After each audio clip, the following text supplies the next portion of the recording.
Բարև ձեզ, այժմի նորությունները ներկայացնում Հորիզոն լրատվականը 11 դեկտեմբերի 5-շաբթի։ Գերմանիայցի արդյունքները վարչապետն ամփոփել է լրագրողներին տված հարցազրույցում։ Նա նշել է, որ Գերմանիայի հետ հարաբերությունների նոր հորիզոններ են բացվում, մեծ ներուժ կա հատկապես այնպիսի ճյուղերում, որտեղ նախկինում համագործակցություն չի եղել։ Ներկայացնենք հարցազրույցից մի հատված։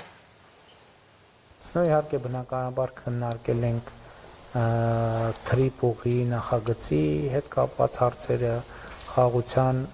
հաստատման համատեքստում նոր տնտեսական հնարավորությունները, արդեն այն թեման, որ Ադրբեջանի տարածքով դեպի Հայաստան գնացքներ են գալիս, որ մենք սպասում ենք նաև, որ Թուրքիայի սահմանի բացման ուղղությամբ աշխատանքները արդյունք կտան, Համբուրգի նավահանգիստը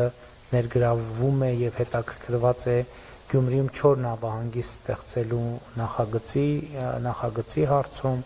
եւ իրենք արդեն ներգրավված են եւ այսօր էլ վերահաստատեցին, որ այդ հետաքրքրությունը առավել եւս հիմա տարածաշրջանային նախագծերի համատեքստում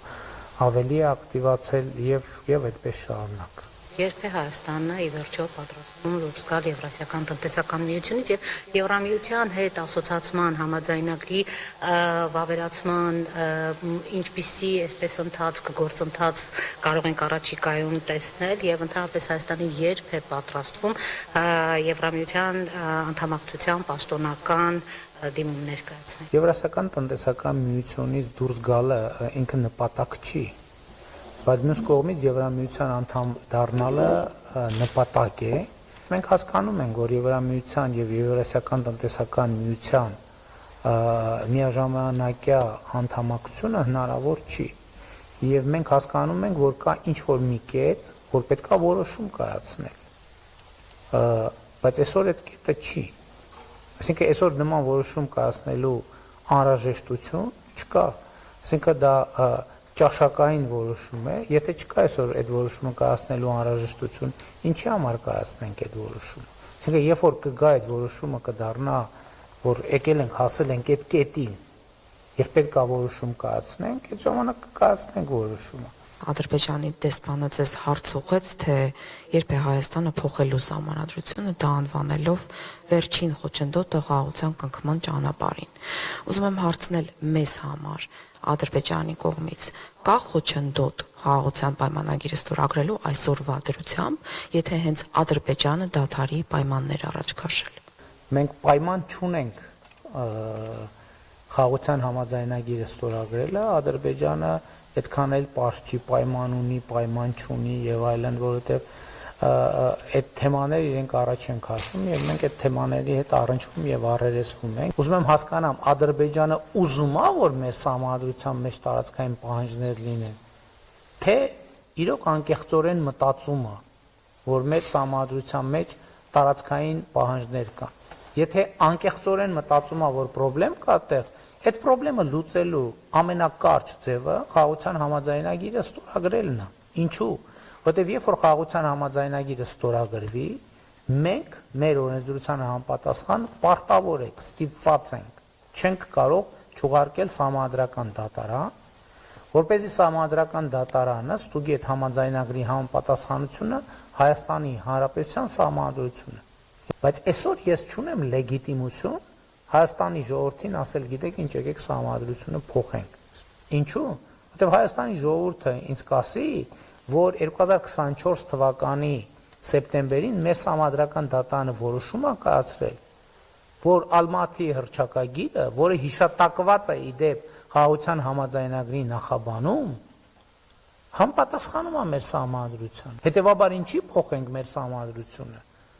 Կստացվի, որ մենք քմահաճույքի համար ուղղակի փոխում ենք սահմանադրությունը։ Իսկ քմահաճույքը, բա որ դրանից հետո երկրորդ քմահաճույքը ի հայտ եկավ, բա որ դրանից հետո երրորդ քմահաճույքը ի հայտ եկավ, ու չորրորդ ու այդպես շարունակ ինչ ենք անելու։ Այսինքն այս նրբությունը պետք է հաշվի առնել, բայց իհարկե նաև մենք Ադրբեջանի հետ երբեք չենք քննարկել ու չենք քննարկում մեր սահմանադրության հարցը, որտեղ համարում ենք, որ դա մեր ներքին հարցն է։ Եվ մեր ներքին հարցի տրամաբանությամբ քաղաքացիական պայմանագիր կուսակցություն համաժողովի վերջին հռչակագրում մենք անդրադարձ ենք ունեցել նոր սահմանադրության ընդունելու օրակարգին, որի միջայլոց մենք որդեգրել ենք դեռ 2018 թվականից, ընդհանրապես ուրիշ բանի մասին կարող եմ ասել, օրինակ ես ծանոթացա Ադրբեջանի արտաքին գործերի նախարարության հայտարարությանը Հայաստան-Եվրամիության ռազմավարական օրակարգի հռչակագրի հետ կապված, եւ տեսեք, ես ինչ իրավիճակ եմ տեսնում։ Իրավիճակ եմ տեսնում, որ Ադրբեջանը մի կողմից ասում է արևմտյան Ադրբեջան, մյուս կողմից ասում է վայ գրածա Ղարաբաղյան հայեր եւ այլն եւ այլն եւ այլն։ Ես 2025 թվականի իմ ուղերձում ես ասել եմ, որ այդ վերադարձի թեման շատ վտանգավոր թեմա է։ Եվ ես հիմա ուզում եմ բաց հրապարակային Ադրբեջանին անել առաջարկ, որովհետեւ այդ թեմաներով ինչքանով իրանք խնդիր ունեն, մենք էլ խնդիր ունենք։ Ես առաջարկում եմ, որ մենք համատեղ ընդունենք ճանապարհային քարտեզ, այս երկու թեմաները զուգահեռ փակելու ուղղությամբ։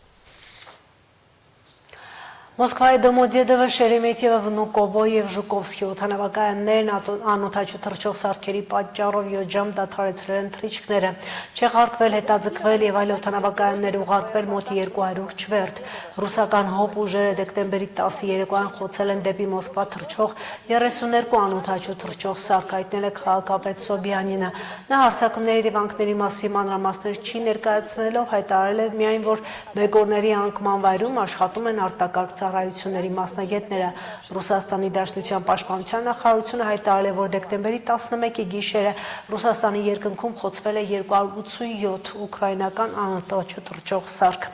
Նիկոլ Փաշինյանը ինքնաթիռը չի կարողացել վայրէջք կատարել Մոսկվայում փակ օդային տարածքի պատճառով եւ ուղղվել է դեպի այլընտրանքային օդանավակայան։ Վարչապետի խոսնակը տեղեկություն է տարածել կառավարական օդանավի Մոսկվայում վայրէջք կատարելու դեպքի առնչությամբ։ Գիշերը Փաշինյանի կառավարական օդանավը Մոսկվայի օդային տարածքի ժամանակավոր փակման պատճառով վայրէջք չի իրականացրել։ Օդանավն ուղևորվել է Սանկտ Պետերբուրգ եւ ապա վայրէջք կատարել Պուլկովո օդանավակայանում։ Առավոտյան վարչապետ Փաշինյանը շարունակել է ուղևորությունը եւ մեկնել Մոսկվա։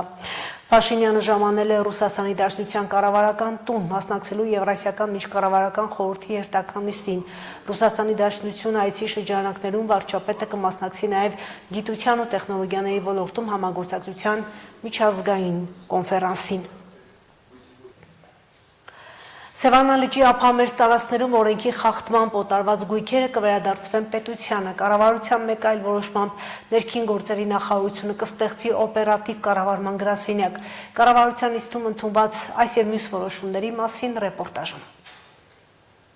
Ծովազարդ գյուղի հյուսիս-արևելյան հատվածի Սևան գավառ ճանապարհի աջ կողմում գտնվող 13 միլիոն 404 հազար դրամ արժեքով 1.5 հեկտար հողամասը կամրացվի շրջակա միջավայրի նախարարությանը եւ անորոշ ժամկետով անատույց օգտագործման իրավունքով կամրացվի նաեւ Սևան ազգային պարկին։ Նշված անշարժ գույքը Հայաստանի Հանրապետությանն է վերադարձվել գլխավոր դատախազության հայցի հիման վրա Գեղարքունիքի մարզի առաջին ատյանի ընդհանուր իրավասության դատարանի կողմից կայացված դատական ակտով։ Գլխավոր դատախազը մանրամասներ ներկայացրեց ինչպես այս, այնպես էլ Գեղարքունիքի մարզի Սևան գավառ ավտոճանապարհի բնապահպանական նշանակության այլ հողամասերի վերաբերյալ։ Վարդապետյանն ասաց, որ խնդիրը համատարած է ազգային պարկի ամբողջ տարածքում եւ արդեն իսկ կառուցապատված հողամասերի պարագայում թաքցվում է կառուցապատման փաստը, տրամադրվում է վարձակալական իրավունքով հողամաս։ Ապօրինի գույքով անցնող գույքերի մի ստվար զանգված ուղակի իրականության մեջ գոյություն ունեն, փաստաթղթերում գոյություն չունեն։ Վարդապետյանը նաև տեղեկացրեց, որ դատախազությունը մի շարք միջնորդագրեր է ուղարկել Սևան համայնքին եւ Սևան ազգային պարկին։ Սևանի ափամերձ բացարձակնիշից ցածր տարածքների 34 հողամասերում արկա ապօրինի կառուցված շենք-շինություններն ապամոնտաժելու եւ հողամասը նախկին տեսքի բերելու համար։ Գեղարքունիքի մարզպետ Կարեն Սարգսյանն ասաց, որ գույքերի քանդումը գումար է պահանջում։ Խնդրեմ առաջարկենք, որ գումար ներկա տրամադրվի, համայնքը կարողանա այդ քանդման աշխատանքները իրականացնել։ Պարոն Սարգսյան, շնորհակալություն այդ առաջարկի համար։ Ես կարծում եմ մենք կարող ենք քննարկել այդ հարցը։ Վարդապետյանը շարունակելով թվել Սևանա լճի ափամերձ տարածքներում օրենքի խախտման ոտարված գույքերը պետությանը վերադարձնելու առումով աշխատանքները, նշեց նաև, որ գլխավոր դատախազության պետական շահերի պաշտպանության վարչության կողմից միջնորդագիր է ներկայացվել շրջակա միջավայրի նախարարություն, միջոցներ ձեռնարկելու վարձակալության պայմանագիրը լուծելու, ինչպես նաև ամրակայված գույքերը վարձատուին օտարելու ուղղությամբ, այդ մասին 3 ամիս առաջ տեղեկացնելով վարձակալին։ Հաջորդիվ նախարար Դավիթ Խուդատյանը ներկայացրեց համայնքների ենթակառուցվածքների զարգացմանն ուղղված սուբվենցիոն ծրագրերը 2 միլիարդ 828 միլիոն դրամով համաֆինանսավորելու վերաբերյալ որոշման նախագիծը։ Առաջարկում է 14 համայնքների թվով 27 սուբվենցիոն ծրագիր համաֆինանսավորել։ Խուդատյանը մանրամասն թվարկեց նաև սուբվենցիոն ծրագրերով իրականացվող աշխատանքները։ Ամփոփում ենք տարվա ընթացքում նախատեսված անելիքը, թե դեռևս որոշում կայացնելու կարիք կունենանք։ Պարոն փոխվարչապետ, մենք այս որոշմամբ արդեն պետական բյուջեից համայնքներին տրամադրած կլինեն 21 միլիարդ 59 միլիոն դրամի համաֆինանսավորում, եւս մեկ ուրեմն հատկացման անհրաժեշտություն է լինելու, որը թույլ կտամ ասել հսկայական ծավալի է լինելու, շուրջ 10 միլիարդ դրամի մասին է խոսքը։ Նախարարը հավելեց, այս կերպ շինարարներին տարեվերջին պարտք չեն մնա եւ մեծ հավանականությամբ կառավարության ամսի 18-ի նիստը կլինի այս տարվա համար վերջինը, որտեղ սուբվենցիոն համաֆինանսավորման հաս կքննարկվի։ Հաջորդ նախագիծը ներկայացրեց ներքին գործերի նախարարի տեղակալ Արմեն Մկրտչյանը։ Ըստ այդմ կստեղծվի մեկ միասնական օպերատիվ կառավարման գրասենյակ, կգործի արտակարգ իրավիճակների կանչերի մեկ միասնական հեռախոսահամար, այն է 112։ Օպերատիվ կառավարման գրասենյակի ստեղծման պայմանավորված առաջարկվում է դադարեցնել ոստիկանության օպերատիվ կառավարման եւ փրկարարծարության ճգնաժամային կառավարման ազգային կենտրոնի գործունեությունը, դրանց տեխնիկական համակարգներն իրենց ամբողջ ծավալով փոխանցելով նոր գրասենյակին։ 102 911 101 հեռախոսահամարները կշարունակեն գործել, բայց դրանցով ստացված զանգերը փոխնախարարի խոսքով կվերահասցեագրվեն նոր հեռախոսահամարին եւ համապատասխան իրազեկման արշավներ իրականացնելուց հետո դրանք սահուն կերպով կհանվեն շրջանառությունից։ Օպերատիվ կառավարման գրասենյակի ստեղծման երկրորդ փուլով աշխատանքներ կիրականացվեն շտաբ օգնության կանչերի սպասարկման գործառույթը եւս սպասարկման գրասենյակին փոխանցելու ուղղությամբ։ Տիգրան Հովակիմյան, Հորիզոն։ Քրեակատարողական բժշկության կենտրոնը թույլատրել է Միքայել arczepiskopos Հաջապայանի տեղափոխումը Իզմիլյան բժշկական կենտրոն, որտեղ էլ կիրականացվի նրա վիրահատությունը։ Այս մասին հայտնում է Շիրակի թեմի առաջնորդի պաշտպանական թիմը։ Միքայել Սրբազանի պաշտպանական թիմը կրկին դիմում էր ներկայացրել քրեակատարողական բժշկական կենտրոն անհրաժեշտ փաստաթղթերով։ Դիմում եւ փաստաթղթերը վերահասցեագրվել էր Երևան կենտրոն ստորաբաժանումը եւ առաջարկվել է կազմակերպել ցուցված վիրահատական միջամտությունը։ Պաշտպանները ավելի վաղ հայտնել էին, որ Միքայել Սրբազան հրաժարվել է անվճար վիրահատությունից։ Ուկրաինայի նախագահ Զելենսկին հայտարարել է, որ Ուկրաինայի խորհրդարանի հետ քննարկել ընտրությունների անցկացման հնարավորության հետ կապված իրավական եւ այլ հարցեր ու կոչ արել երկրներին, այդ թվում Միացյալ Նահանգներին ճնշում չգործադրել այս հարցի շուրջ։ Ուկրաինայի նախագահը նշել է, որ հիմնավոր քննարկում է ունեցել խորհրդարանի անդամների հետ, հավելելով, որ թույլ չի տա ոչ մի շահարկում Ուկրաինայի դեմ։ Եթե գործընկերները, այդ թվում մեր հիմնական գործընկերը Վաշինգտոնում, այդքան շատ եւ այդքան կոնկրետ խոսում են Ուկրաինայում կայանալիք ընտրությունների ռազմական դրության պայմաններում ընտրությունների մասին, ապա մենք պետք է իրավական ուկրաինական պատասխաններ տանք յուրաքանչյուր հարցի եւ յուրաքանչյուր կասկածի, նշել էր նա։ Զելենսկին վերջին օրերին հայտարարել է, որ պատրաստ է ընտրություններ անցկացնել 3 ամսվա ընթացքում, եթե Միացյալ Նահանգները եւ Կիևի մյուս դաշնակիցները կարողանան ապահովել քվեարկության անվտանգությունը։ Ավելի վաղ նախագահ Թրամփը հայտարարել էր, թե Ուկրաինայի կառավարությունն օգտագործում է պատերազմը որպես պատրվակ ընտրություններից խուսափելու համար։ Նա շեշտել էր ընտրություն անցկացնելու անհրաժեշտությունը։ Դոնալդ Թրամփը մեկնարկել է ծրագիր, որը արագացված կարգով Միացյալ Նահանգների վիզաներ է տրամադրում հարուստ օտարերկրացիներին, ովքեր կարող են վճարել առնվազն $1 միլիոն։ Թրամփի ոսկե քարտը, որի մասին առաջին անգամ հայտարարել է այս տարեսկզբին, Միացյալ Նահանգների վիզա է, որը տրվում է նրանց, ովքեր կարող են ապացուցել, որ երկրին էական օգուտ կբերեն։ Սա տեղի ունենում այն ժամանակ, երբ Վաշինգտոնը խստացնում է ներգաղթի դեմ պայքարի իր միջոցառումները, ներառյալ աշխատանքային վիզայի վճարների բարձրացումը, անօրինական ներգաղթյալների արտաքսումը։ Միացյալ Նահանգները պահանջում է, որ Թուրքիան հրաժարվի ռուսական S-400 հակաօդային պաշտպանության համակարգերից, եթե ցանկանում է վերադառնալ F-35 կործանիչների արտադրության եւ գնման ծրագրին, հայտնել է Bloomberg-ը, մեջբերելով Թուրքիայում Միացյալ Նահանգների դեսպան Թոմ Բարակի հայտարարությունը։ Դեսպանը ընդգծել է, որ Միացյալ Նահանգների եւ ՆԱՏՕ-ի դաշնակիցների դիրքորոշումը մնում է անփոփոխ։ Անկարան չի կարող շահագործել կամ տիրապետել S-400-ներին, եթե ցանկանում է ներառվել F-35-ի ծրագրում։ Ըստ պարբերականի Թուրքիան այդ ծրագրից դուրս է մնացել 10 տարի առաջ S-400-ը գնելուց հետո։ Վաշինգտոնի եւ Անկարայի միջև ռուսական համակարգերի վերաբերյալ բանակցությունները շարունակվում են։ Մարոկոյի Ֆես քաղաքում 2-4 արկանի բնակելի շենքերի փլուզման հետևանքով 22 մարդ զոհվել է, նախնական տվյալներով եւս 16-ը վիրավորվել։ Փլատակներում հայտնված մարդկանց որոնումները շարունակվում են։ Մոտակա տների բնակիչները տարհանվել են։ Տեղական լրատվամիջոցները հաղորդել են, որ փլուզված տների պատերին ճաքեր կային արդեն մի քանի տարի առաջ։ Ինչպես հաղորդում է Reuters-ը, Մարոկոյի բնակարանային շինարարության նախարարն այս տարվա հունվարին էր հայտարարել, որ երկրում գրեթե 39,000 շենք փլուզման վտանգի տակ է։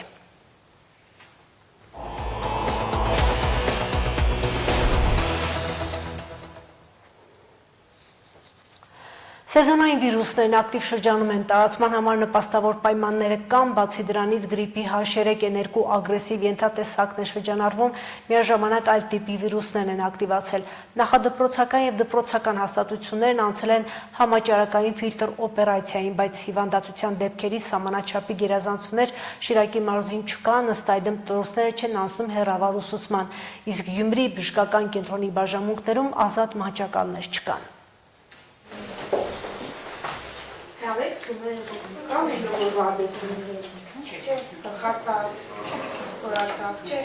Դրան մոտ կուտակումներ չառաջացնելու համար դասաժամից առաջ բուժքույրը աշակերտների օրվա ջերմաչափումներն անում է դասասենյակում։ Ֆիլտրում ասված պրոցեսին են վերադարձել սուր շնչառական վիրուսների տարածված լինելու պատճառով։ Գրիպի ագրեսիվ H3N2 ենթատեսակի ու եւս 3 այլ վիրուսների ախտանշանները գրեթե իրար նման են։ Բարձր ջերմություն, դժվարաշնչություն, առատ քրտնարտադրություն, թուլություն, գլխացավեր, սրտխառնոց։ Տարբերելու համար հիվանդանոց են դիմում, անհրաժեշտության դեպքում թեստավորում են։ Այս գանգատներով երեխաներին դպրոցների բուժքույրերը տուն են ուղարկում։ Մի պահ եղավ, որ շատ էին ու չէին հասցնում նույնիսկ ջերմաչափումները կատարել, երեխեքը պահի տակ վադանում էին, ասենք առավոտյան եկել են առանց ջերմության, բայց ասենք մի 10-15 րոպեով կտրուկ ջերմություն բարձրանում է մինչև 40 աստիճան։ Տուն են ուղարկում, որտեղից էլ հավանաբար վիրուսը երեխան բերել է դպրոց կամ հակառակը։ Այս շրջապտույտը կանգնեցնել բավականին դժվար է, քանի որ գրիպի այս ենթատեսակն ունի գաղտնի շրջան։ Իսկ փակ տարածքներում, աշխատանքային վայրում, դպրոց մանկապարտեզում երկար ժամանակ մնալու հետևանքով վիրուսի փոխանցումը դառնում է արագ։ Փռշտոցից կամ հազից միկրոկաթիլները տարածվում են օդում մինչև 1 մետր։ Նոյեմբերից սկսած դպրոցներում բացակայությունների թիվը բավականին աճել է։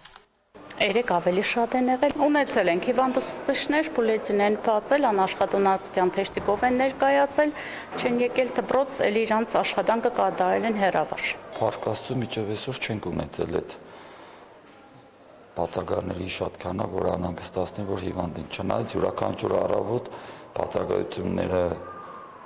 հաշվառումը կատարելուց հետո դասղիկները ծնողներից ճշտում են բացակայությունների պատճառները։ Աշակերտները շատ լավ են, բողոքներ չունենք։ Դպրոցներում բուժքույրերը գնահատում են երեխայի ընդհանուր վիճակը եւ ցուցաբերում առաջնային օգնություն, ինչը կարող է լինել ընդհանրապես ջերմիջեցնող տեղամիջոց տալը։ Առաջինից 9-րդ դասարանի երեխաներին ցուցված է պարացետամոլ։ Պարացետամոլից բացի ուրիշ տեղորակ ես չեմ կարող տալ։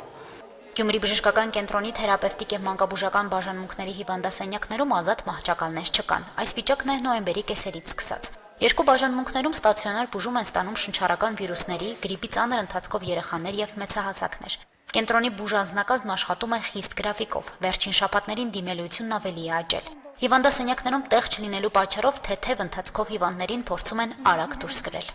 Թուլությունը կար, ջերմությունը ընդհանրապես չէր իջնի։ Այսօր նա իջել է արդեն երեկո այսօր։ Մինչև 40 գելներ։ Օրինակ մեր դասարանը 12 հոգի են, ոչ մեկ չի աշտատասի, սա հիվանդ են։ Խաս ու ջերմություն։ Ստեղ եկել ենք արդեն 38 ռենտգեն երեցին, ասեցին որ բրոնխիտ եմ ուղղ։ Այդ վիրուսը ինչ է հասկացա մի անգամ իսկով, որտեղ միջև այդ հիվանդ չեմ եղել։ Ընդհանրապես թոքաբորբավ չեն տարել։ Հոսպիտալացվում են, երբ որ ունենք արդեն բարդություններ, թոքաբորբեր, բրոնխիտներ, հիմնականում այս պահին հոսպիտալացվածները նման գանգատներով են։ Մյուս երեխաները մեծ մասը բուժվում են տանը, տնային բուժում արվում։ Հիմնականում դիմելիության պատճառը բարձր ջերմությունն է, չկառավարվող ջերմությունը։ 100%-ից ավել ենք հիմա ծանրաբեռնված, մի փոքր պացիենտներին ընտրելու հարցի առաջ են կանգնած ընդունարանում, քանի որ աշխատում ենք ծանրերին ընդունել, աշխատում ենք շնչառական անբավարարությամբ հիվանդներին ընդունել, ովքեր զգում ենք, որ ամբուլատոր օղակում կարող են իրենց բուժումը կազմակերպել, ուղղորդվում են, չեն ընդունվում ստացիոնար բուժման։ Բարդացումների մեծ մասն էլ բժիշկների գալիս է ինքնաբուժությունից, երբ առանց մասնագետի խորհրդի տարբեր տեղորայք են ընդունում, հատկապես հակաբիոտիկներ, որոնք շրջանառվող վիրուսների դեմ անարդյունավետ են։ Նման բարդույթի հետ էլ ենք առնչվում, որ հենց սկզբում ինքնակամ հիվանդները սկսում են անտիբիոտիկ ընդունել եւ դրանով ավելի են բարդացնում իրենց վիճակը, ավելի են ճնշում իմունիտետը, ջերմիչեցնող շատ են օգտագործում, ջերմությունն են ճնշում, չէ՞ որ դա մեր իմունիտետն է եւ մեր պաշտպանական ռեակցիան է։ Այսինքն բժշկի չդնվելու հետևանքով ինքնաբուժման արդյունքում սխալ քայլեր են արվում, որոնք բերում են բարդությունների։ Խորհուրդ ենք տալիս շատ հեղուկներ խմել, հաճախակի ախտահանվել, մեծ կոլեկտիվներում երկար չգտնվել, հիվանդների հետ շփումը սահմանափակել, իսկ արդեն արկա հիվանդության դեպքում հիմնականում շատ հեղուկներ, ջերմիչեցնողներ ու վերջ։ Այս վիրուսների ակտիվությունը նահանջելու միտումներ առայժմ չունի, քանի դեռ տարածման համար նպաստավոր պայմանները, փակ տարածքներում շփումները կան։ Երեխաների շրջանում հիվանդացության դեպքերի թիվն է փաստում, որ դպրոցներում ու մանկապարտեզներում տարածվածությունն ամենամեծն է։ Դասերը դադարեցնելու անհրաժեշտություն պատասխանատուները չեն տեսնում, բայց հեռավար դասերի անցնելը թույլատրելի է։ Մարզում այդպիսի դպրոցներ չունենք, իսկ վիրուսների տարածման շղթան սպասում են, որ կկտրվի 1 շաբաթից, ձմեռային արձակուրդների մեկնարկից։ Հասմիկ Թումասյան, Վահագն Վարակյան, Հորիզոն։ Այժմ լրատվական սպառված է, ծանոթացեք նորությունների ժամը 20-ին։